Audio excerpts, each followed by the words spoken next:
John Crockett named his son for hardship before the boy could even walk.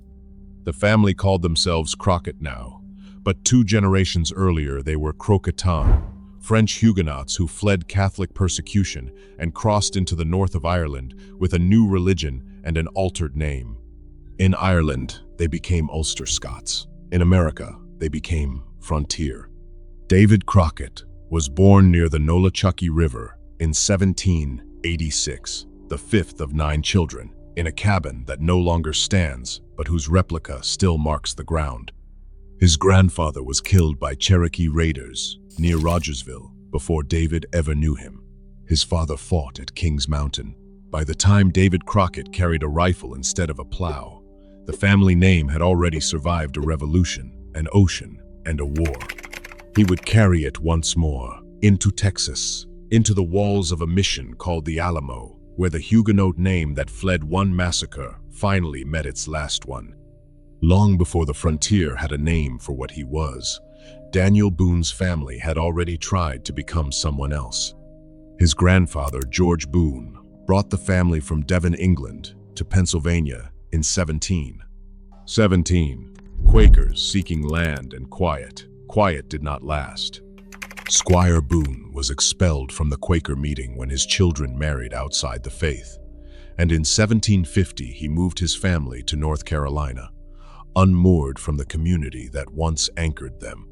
Daniel grew up on that unmooring, learning to read land instead of scripture. He became one of the first white men to carve a path through the Cumberland Gap, the natural doorway the mountains had been guarding for centuries.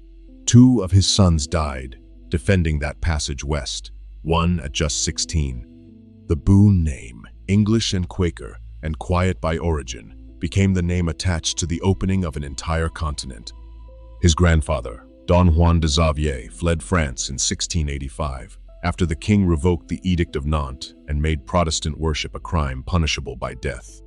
He crossed to London, married an Englishwoman, and did the one thing that made survival possible. He changed his name. Xavier became Sevier. 2 generations later, in the mountains of Virginia and Tennessee, nobody remembered the sieve-maker's name from Languedoc. They remembered Nolichucky Jack.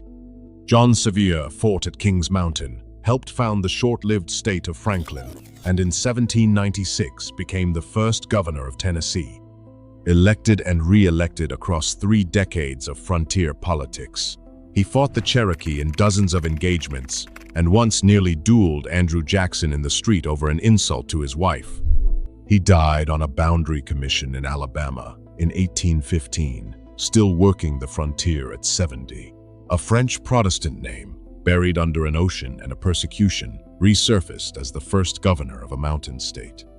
400 years before Neil Armstrong stepped onto the moon, his ancestors were the most feared family on the Anglo-Scottish border.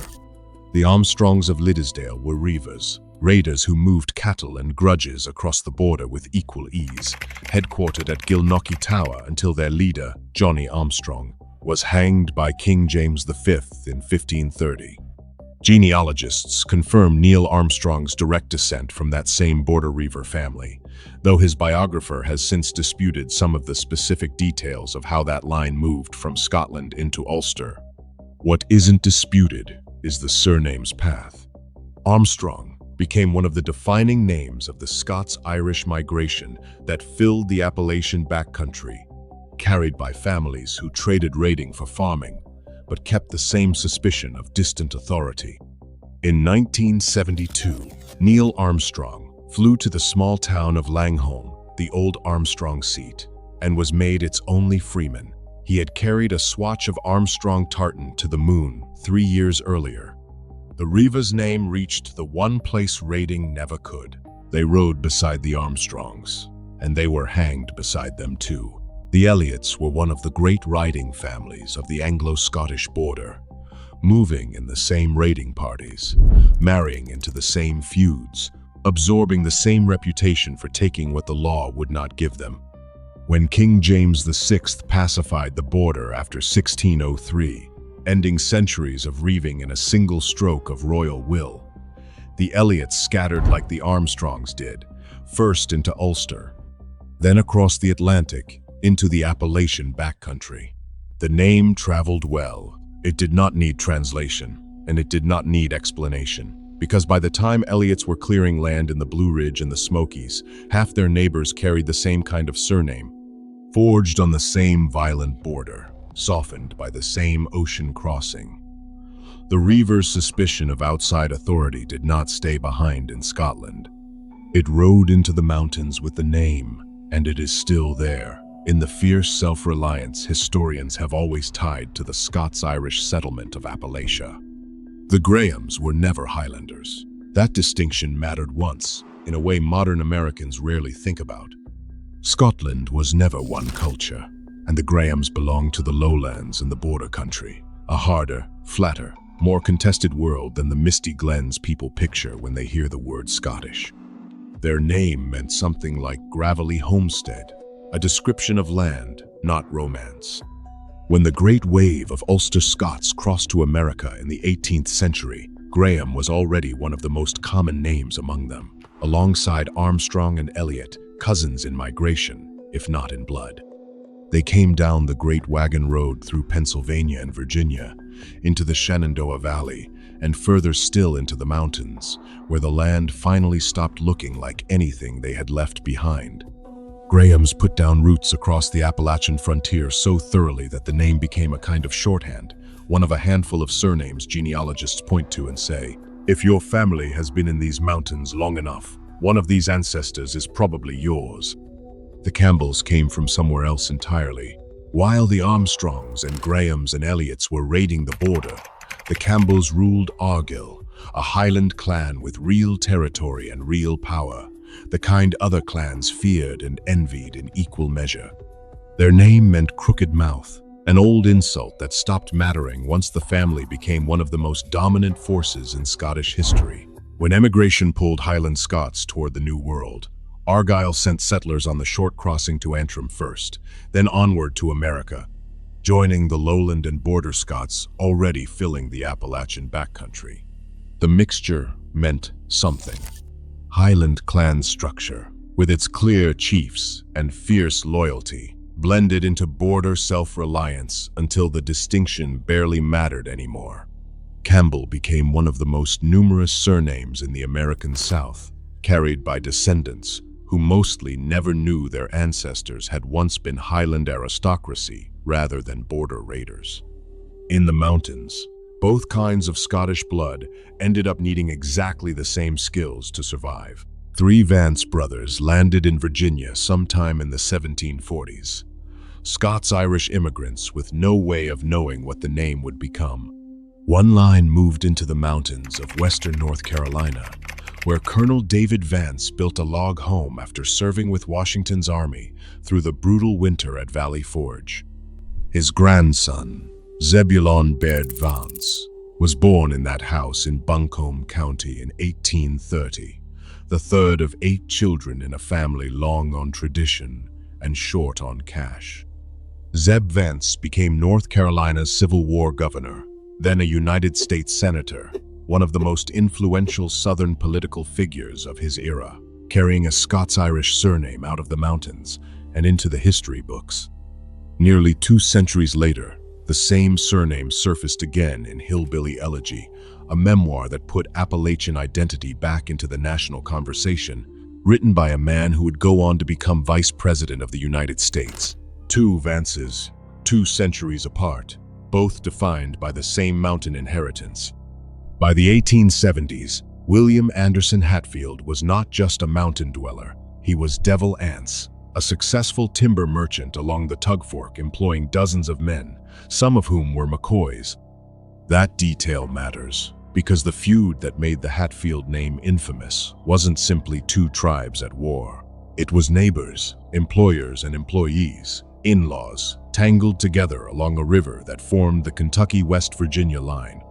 The first blood came in 1865, when Asa Harmon McCoy was killed by the Logan Wildcats, a militia that counted Devil Anse among its members. 17 years later, Ellison Hatfield was killed by McCoy brothers, and Devil Anse answered by having 3 of them tied to trees and executed. The violence peaked in 1888 with an attack on Randolph McCoy's home that killed 2 of his children, followed by the Battle of Grapevine Creek and a case that reached the U.S. Supreme Court. Devil Ants fathered 13 children and lived until 1921, dying a wealthy man. The name Hatfield permanently fused to the deadliest family feud in American history. Randolph McCoy was a Confederate private and a ferry operator, not a warlord, but history remembers him as the man on the other side of the tug fork from Devil Ants. His name comes from the Gaelic Mac Aoid, son of Aod, an old clan patronymic worn down over centuries into something that sounded American. McCoy fathered 16 children with his wife Sarah, and it was his children the Hatfields came for in January of 1888, burning the McCoy home and killing 2 of them in an act that finally forced legal intervention. Randolph McCoy lived to 88, outliving the feud and most of the men who fought it, dying in 1914 with the family name permanently bound to Hatfield in the American imagination. The 2 names still can't be spoken apart. Say Hatfield and McCoy follows, a linguistic fusion as permanent as marriage, born on a river that no longer separates 2 families so much as it defines them both. The feud didn't officially end until a truce was signed in 2003, more than a century after the first shot. Before I show you the last part, if you want to look at your own results and see where Hatfield and McCoy fit into your bloodline, I put a full 3-volume PDF bundle over at the OriginDNA website. It shows you how to read your raw data and find matches beyond what Ancestry or 23andMe tell you. Link is in the description. But stay right here, because what comes next is the part most people completely miss. Edith Bowling was born in Wytheville, Virginia, and married a sitting president in 1915. But her name carried something older than the White House. The Bowlings descend through an unbroken line of only children from Jane Rolfe, granddaughter of Pocahontas and John Rolfe, making Edith Bowling Wilson a direct descendant of the Powhatan princess who married into the Jamestown colony 3 centuries earlier. The name traveled 2 directions after that. One branch stayed among Virginia's first families, intermarrying with Jeffersons and Randolphs, and eventually reaching the White House. Another branch drifted into the mountains, where the name softened into Bowling or Bolin, and turned up on the same lists of surnames genealogists associate with Appalachia's Melungeon communities. Genetic testing has since shown these mountain Bowlings and Bowlings don't all share the same paternal line as the Pocahontas descendants, a complication researchers call the blue Bowling question. 1 surname, 1 legendary ancestor, and at least 2 very different bloodlines still arguing about which one is real. She weighed somewhere near 600 pounds by the time lawmen stopped trying to arrest her. Mahala, Big Haley Mullins ran the finest moonshine operation on Newman's Ridge in Hancock County, Tennessee, and everyone knew it, including the law. The problem was never catching her. It was moving her. Her cabin sat at the end of a narrow mountain path no wagon could climb, and by the time deputies made the trek, Mahala was too large to fit through her own door. A judge once asked why she hadn't been brought in. The officer's answer became local legend. "Your Honor, Miss Mullins is catchable but not fetchable."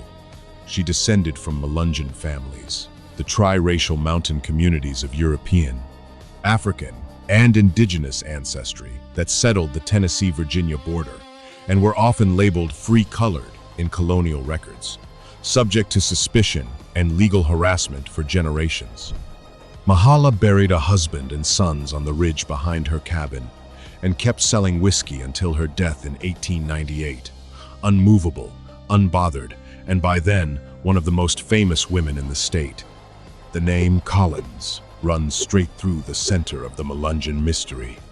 Vadi Collins and Old Ben Collins were among the earliest documented ancestors of the mixed ethnicity communities that settled the isolated hollows where Tennessee, Virginia, and Kentucky meet. Families whose racial origins were debated, denied, and sometimes prosecuted for generations. 19th century Tennessee courts tried Melungeon men for illegal voting, forcing them to prove in front of a judge that they carried no African ancestry, a humiliation that shaped how these families guarded their own history afterward. Theories about where the Collins line truly came from ranged from shipwrecked Portuguese sailors to a lost Welsh expedition, folklore stacked on folklore for 2 centuries. Then, in 2012, a study published in the Journal of Genetic Genealogy used DNA to cut through the guesswork. The Melungeon families, including the Collins line, descended from sub-Saharan African men and white women of Northern or Central European origin. Admixture that began in colonial Virginia generations before anyone called it Melungeon at all. The mystery had an answer. Not everyone wanted it. The name comes from Gib, a medieval short form of Gilbert, and Gibson simply means son of Gib, an English and Scottish surname with no exotic origin story at all. That plainness is exactly what makes its Melungeon history strange. Buck Gibson appears among the core progenitor families researchers point to when tracing the mixed ethnicity communities of Newman's Ridge and the surrounding hollows, families whose English surname sat awkwardly alongside their disputed and often persecuted ancestry. 18th century Virginia and North Carolina records list Gibsons among the free-colored households taxed and tracked separately from their white neighbors, a bureaucratic label that followed the family for generations even as they lived, farmed, and worshipped alongside everyone else in the mountains. The Gibson name traveled with the broader Melungeon migration into Hawkins and Hancock counties in Tennessee, intermarrying repeatedly with Collins and Mullins and Goins families until the bloodlines braided into something genealogists still work to untangle today. An ordinary English name, son of Gib, ended up carrying one of the most extraordinary and contested ancestries in Appalachian history. Jack Goins spent 40 years doing what no court record or census form ever bothered to do. He tried to get the Goins family history right. His own ancestors, Edward Goins and his younger brothers, left Tennessee for Pennsylvania coal country right after the Civil War. And in that move, something quietly happened that happened to Melungeon families again and again. Recorded as white in their new state, the family's mixed ancestry faded from official memory within a generation, preserved only in oral tradition and old photographs. Goins is one of the oldest documented Melungeon surnames, its origins debated between Welsh, French, and Portuguese roots, though DNA research now points toward the same African and European admixture found across the core Melungeon families. Jack Goins became the driving force behind the genetic research that finally tested the oral history against hard evidence, working alongside genealogists and geneticists until the 2012 Journal of Genetic Genealogy study confirmed what families like his had always half known and rarely been allowed to say openly. 40 years of quiet research turned a family secret into a documented fact. She was 17 when her husband Kingfisher died beside her in battle against the Muskogee, and instead of mourning from a distance, Nancy Ward picked up his rifle and kept fighting. That single act of courage earned her the title Cherokee Beloved Woman, a position of extraordinary authority within the Cherokee Nation that let her speak in council and pardon prisoners already condemned to die. Born Nanyehi around 1738 in the Cherokee town of Chota, she later warned colonial settlers of planned attacks during the Revolutionary War, choosing diplomacy in a role most expected her to use for vengeance. Her second marriage, to a white trader named Brian Ward, gave her an English surname that would carry her Cherokee bloodline into thousands of American families who never think of themselves as having native ancestry at all. Genealogist David Hampton has spent 30 years tracing her descendants and estimates the number today at roughly 40,000 people, a figure built from decades of documented research, not folklore. One Cherokee woman's courage in a single battle produced a bloodline that never stopped growing. John Bell moved his family from North Carolina to a farm on the Red River in Robertson County, Tennessee, in 1804, a real settler with a real wife and 9 children, in what is now the small town of Adams. 13 years later, according to the legend that made his name famous, something began tormenting his household. Family accounts describe strange animals in the cornfield, then knocking in the walls, then a voice, a presence capable of speaking, moving objects, and inflicting violence, focused especially on his daughter Betsy. The story wasn't written down until 1894, decades after it supposedly happened, in a book by newspaper editor Martin Ingram that became the first full account of what history now calls the Bell Witch. John Bell died in 1820, and family tradition blamed his death on the entity, though no contemporary record from his lifetime confirms any of it as documented fact rather than inherited legend. What is certain is the family, the farm, and the deaths. What remains legend is everything supernatural layered on top. Adams, Tennessee, still draws visitors every October chasing a ghost story that outlived the family who inspired it. Andreas Huber crossed from the German Palatinate to Pennsylvania in 1738, one of thousands of Palatine refugees fleeing a region devastated by repeated French invasions and crushing feudal taxation. He moved to Maryland, then finally settled along North Carolina's Uwharrie River in 1762, where a mill bearing his name still stands. Somewhere in that migration down the Great Wagon Road, through the German farming communities of the Shenandoah Valley and into the southern backcountry, Huber became Hoover. The same anglicizing pressure that reshaped hundreds of German surnames traveling alongside Scots-Irish settlers into Appalachian territory. It was Andreas's fourth son, John, who pushed the family further west, first to Ohio, then to an Iowa Quaker community where his descendant Herbert Hoover was born in 1874 and eventually became the 31st President of the United States. A different branch of Hoovers produced J.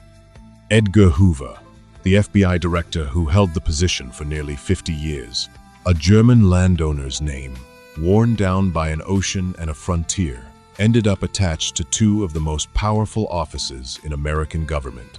Dolly Rebecca Parton was born in a one-room cabin in Pittman Center, Tennessee, in Sevier County, the very county that still carries the name of the Huguenot governor 200 years removed. She was the fourth of 12 children born to Robert Lee Parton and Avie Lee Owens, and the family was so poor the doctor who delivered her was paid in a bag of cornmeal instead of cash.